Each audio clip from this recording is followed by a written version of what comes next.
안녕하십니까. 베트남이 알고 싶다 2프로입니다. 최근에 제가 인터넷을 쭉 보다 보니 한국 군대와 베트남 군대를 비교하는 글들을 많이 보게 되었습니다. 베트남 군인들은 일과가 끝나면은 집에 퇴근을 한다, 밥과 복지가 좋다, 이제 이런 얘기들이 설왕설래를 많이 했는데, 이제 이런 것들을 보면서 저희가 의문이 든 거죠. 과연 베트남 군대의 진실은 무엇인가? 베트남 사람들이 군대 복무를 어떻게 하는가? 이런 베트남의 군대에 대해서 저희가 한번 알아보기 위해서 베트남 전문가 린 원장님을 모셔놓고 진행을 해보려고 합니다. 안녕하세요, 원장님. 네, 안녕하세요. 이번 시간에는 저희가 이제 베트남의 군대에 대해서 좀 이야기를 해보려고 하는데, 혹시 주위에 군대 갔다 온 분들 있으세요? 혹시 아버지나 친척들이나 뭐 친구들?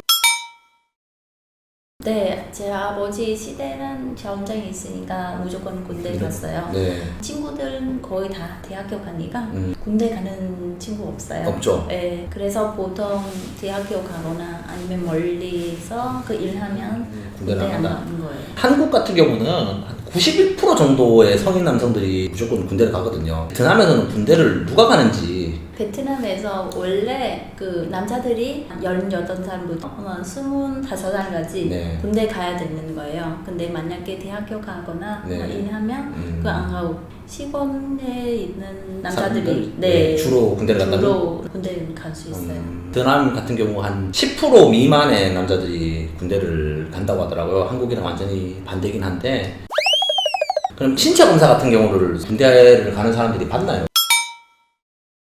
아, 네, 당연히 있습니다. 네. 군대 가는 사람들이 무조건 신체 검사 받아야 되고, 네. 뭐 만약에 문제 있으면 건강은 안 좋으면 군대 안 가는 거고, 그래도 매년 그 다음에 매년 군대 신체 검사도 계속 받아야 돼요. 된다. 네. 25살까지는. 네.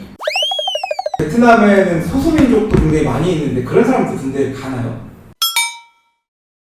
베트남 소수민족 엄청 많잖아요. 10,000명 이상 네. 있는 소수민족이면 군대 가고 싶으면 갈 수 있어요. 군대 가고 싶으면 갈 수 있는데, 네. 가기 싫으면 안 가도 된다는 거잖아요. 네, 맞습니다. 왜냐면 소수민족 인민한테 항상은 우대해주고 있어요.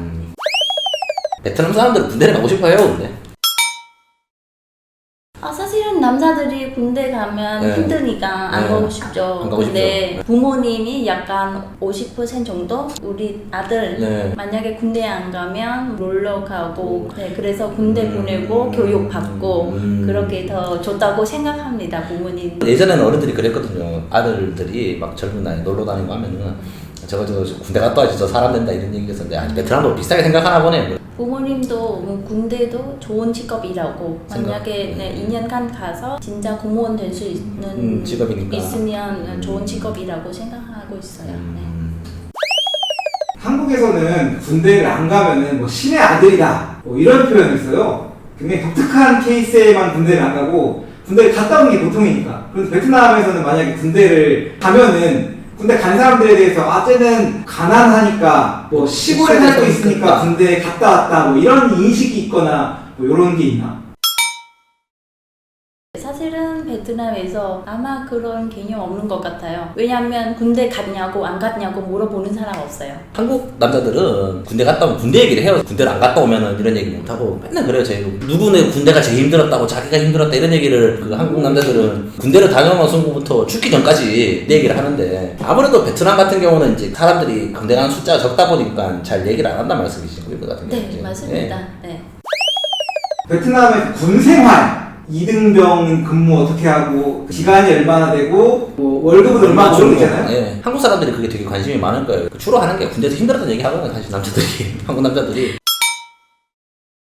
베트남에서 2년 동안 계급은 2개만 나누고 있어요. 네. 첫 번째는 2병, 네. 두 번째는 1병, 1병. 그거만 되고, 네. 그리고 2병 기간은 3개월만. 3개월만. 네, 3개월 동안 월급은 70만 동 정도. 70만 동이면은 한 달. 한국 돈으로 한 3만 원 정도 받죠? 네, 3만 5천 1,000원 정도? 네. 4만 원 정도? 1병에 되면 얼마 정도 받아요, 그래도? 2병은 지금 90만 동 50만 조금 동, 넘어서. 한 5만 원 정도다? 제가 또 처음에 서두에서 말씀드린 건데, 한국 사람들이 되게 오해를 많이 하거든요. 베트남 사람들은 출퇴근을 한다, 군대를. 한국은 장교들 하스 이상은 다 출퇴근을 할 수 있는데, 저희 같은 일반 사람들은 출퇴근을 못해요, 군대에서. 근데 베트남은 어떤지 혹시?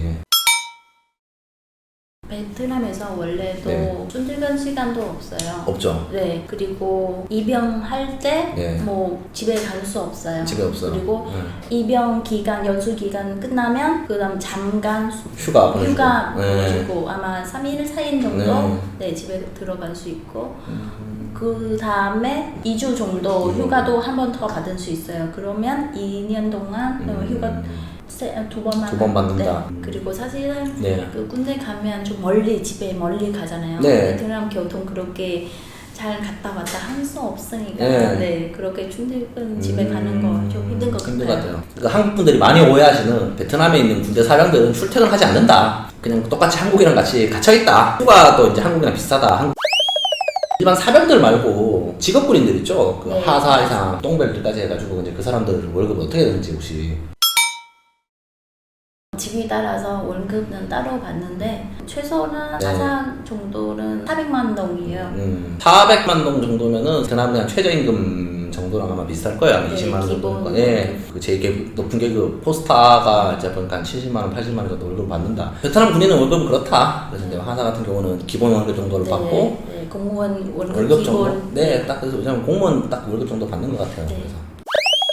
군대를 끝냈으면은 국가에서 젊은 남성들한테 뭐 좀 주는 혜택 같은 게 있나요? 한국 같은 경우는 그게 좀 많이 없어지고 있거든요. 사실 공무원 시험을 친다거나 이제 이러면은 군대 갔다 오면 좀 가산점도 주고 기업 취직할 때 좀 그 호봉을 쌓아준다라고 하는데 월급을 좀 더 주기도 하고 이런 게 있었는데 혹시 베트남은 그런 게 남아 있나 지금? 만약에 군대 2년 동안 네. 끝나면 네. 첫 번째는 지원 돈은 조금 있어요. 네. 지금은 2천만 동 정도 한 받을 수 100만 있어요. 정도 퇴직금이 나온다는 거죠? 네, 맞습니다. 그리고 두 번째는 그 다른 사람보다 그 공산당은 우선 우대를 준다. 네, 맞아요. 그리고 직업 교육 그 과정은 초대장도 그 군대에서 초대장은 보내줄 수 있어요.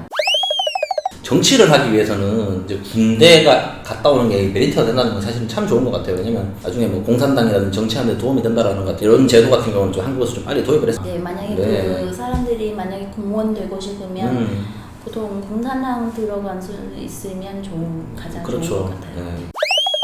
군대 종류가 어떻게 되는가 베트남에는 한국 같은 경우는 뭐 해군, 공군, 육군, 해병대, 뭐 임무경찰, 소방서에 일하는 것도 있고 뭐 시청이나 이런 데서 일하는 사람들이 있긴 한데 베트남은 혹시 군대 종류가 어떻게 돼요? 그럼 이게?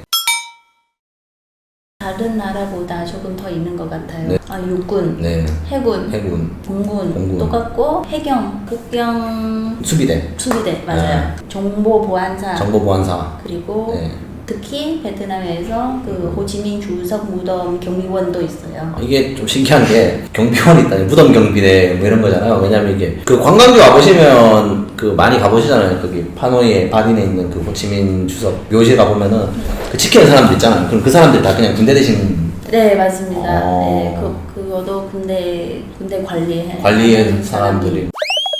오늘 방송은 베트남의 군대 진실에 대해서 간단히 이야기를 해봤는데 사실은 뭐 기억하셔야 되는 것들 베트남의 군대는 출퇴근을 안 한다. 성인 남자의 한 7% 정도 허수의 사람들은 군대를 끌려가고 보통 주로 가는 사람들이 이제 대학 못 간 사람들 군대를 많이 간다. 아마 이제 베트남 놈들도 군대를 가지 않기 위해서 공부를 열심히 해야 되지 않을까. 마지막으로 제가 드리고 싶은 말씀은 이 시간에도 지금 불철주야 그 고생하고 있는 대한민국 수십만 육군 장병 여러분들 부디 몸 안 다치시고 제대하셨으면 좋겠다. 다들 이 무더위에 대민 지원 가셔가지고 고생 많이 하실 건데 부디 몸 조심하시기를 하는 걸로 해서 방송 마무리하겠습니다. 네.